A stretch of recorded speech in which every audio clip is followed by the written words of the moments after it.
Red టీవీలో మీ వ్యాపార ప్రకటనల కోసం ఈ నంబర్ని సంప్రదించండి. Hi viewers, welcome to our channel. ప్రస్తుతం మనతో పాటు టీడీపీ స్పోక్స్ పర్సన్ సూర్యదేవ్ లత గారు ఉన్నారు. వారితో ఒకసారి మాట్లాడదాం. మేడం నమస్కారం. మేడం నమస్తే. మేడం కేజ్రీవాల్ గారిని నిన్న అరెస్ట్ చేయడం చూస్తున్నాం. 10 రోజుల గ్యాప్లో కవిత గారిని కేజ్రీవాల్ని ఒకే కేసులో అరెస్ట్ చేసేసారు. అయితే ఇప్పుడు ఇంట్రెస్టింగ్ న్యూస్ ఒకటి బయటకు వచ్చింది. వీళ్ళిద్దరిని కూడా ఒకే గదిలో ఉంచబోతున్నారు అని చెప్పేసి. అంతకుముందు కూడా మనం డిస్కస్ చేస్తాం, వీళ్ళిద్దరిని కలిపి ఇన్వెస్టిగేషన్ కూడా చేస్తారు అని చెప్పేసి. మరి ఏంటి దీని గురించి ఏం చెప్తారు మేడం? గత వారం రోజులుగా మనం చూస్తున్నాం, కవిత హైడ్రామా నడిపించడం కానీ ఇవన్నీ చూసాం. ఆమె అరెస్ట్ అయ్యి ఇప్పటికీ వారం రోజులు అయ్యింది. తను ఇచ్చిన సాక్ష్యాలే కానివ్వండి, ఎవిడెన్స్లే కానివ్వండి, ఏదో ఇచ్చి ఈడీకి ఇవ్వబట్టే కేజ్రీవాల్ గారిని కూడా అదుపులోకి తీసుకోవటం జరిగింది. సరే, అదుపులోకి తీసుకున్న తర్వాత ఇద్దరిని ఒకే చోట కూర్చోపెట్టి ఎంక్వైరీ స్టార్ట్ చేశారు.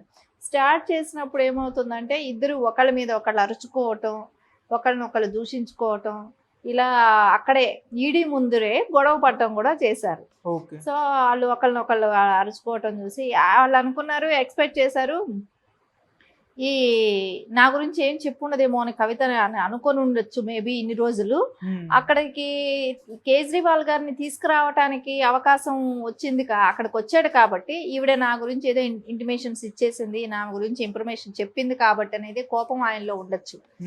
సో అది బహిరంగానే అక్కడ ఈడీ ముందే బయటపడటం కూడా జరిగింది. అది కూడా కాకుండా కవిత గారి పిఎస్ ఉన్నారు కదా, వాళ్ళ దగ్గర నుంచి స్టేట్మెంట్ కానీ తీసుకోవటమే కానివ్వండి, వాళ్ళు అప్రూవల్గా మారిపోవటమే కానివ్వండి, వాళ్ళ ఫోన్స్ స్వాధీనం పరుచుకున్నారు కాబట్టి ఈడీ ఇక్కడ నుంచి కూడా వాళ్ళకి ఇన్ఫర్మేషన్ వెళ్ళింది కాబట్టి వాళ్ళకు కూడా చెప్పబట్టి కేజ్రీవాల్ గారు అరెస్ట్ అవ్వటం.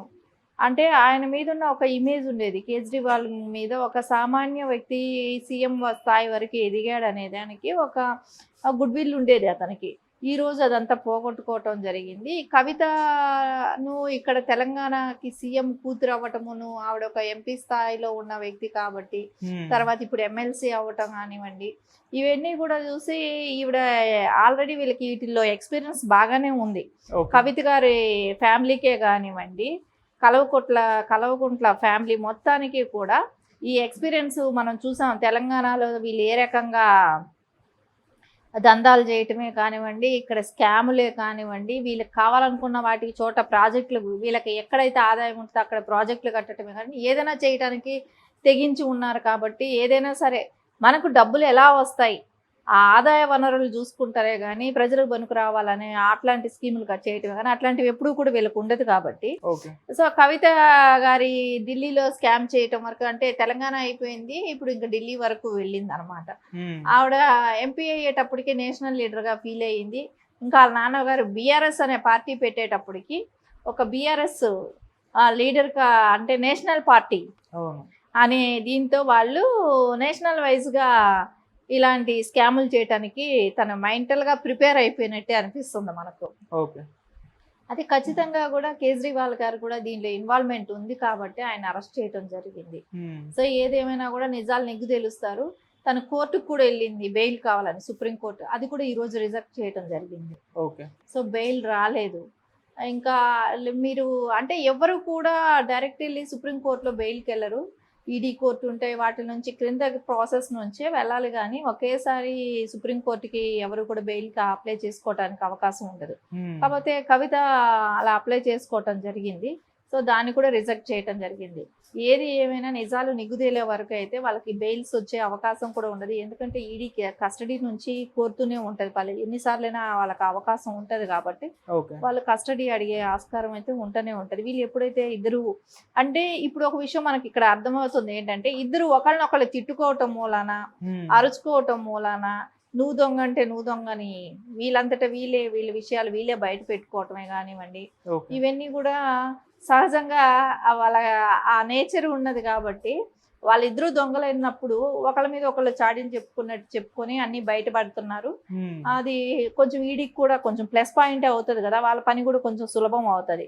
ఇద్దరు ఒకే టేబుల్ దగ్గర ఒకే ఎదురెదురుగా కూర్చోపెట్టి మాట్లాడుతున్నప్పుడు ఇద్దరి నుంచి కూడా కొన్ని విషయాలు తెలుస్తున్నాయి, వాళ్ళకు కూడా అర్థమవుతుంది. ఇన్వెస్టిగేషన్ కూడా ఈజీగా అయిపోతుందేమో అనిపిస్తుంది. మేడం, మొదటి నుంచి కూడా ఈడీ కేసులో చాలా మందిని అప్రూవల్గా మార్చుతూ వస్తుంది. మరి ఇప్పుడు కేజ్రీవాల్ గారు, కవిత గారు ఇలాంటి హై ప్రొఫైల్ ఉన్న ఈ వ్యక్తులు అప్రూవల్గా మారే ఛాన్సెస్ ఏమన్నా కనిపిస్తున్నాయా?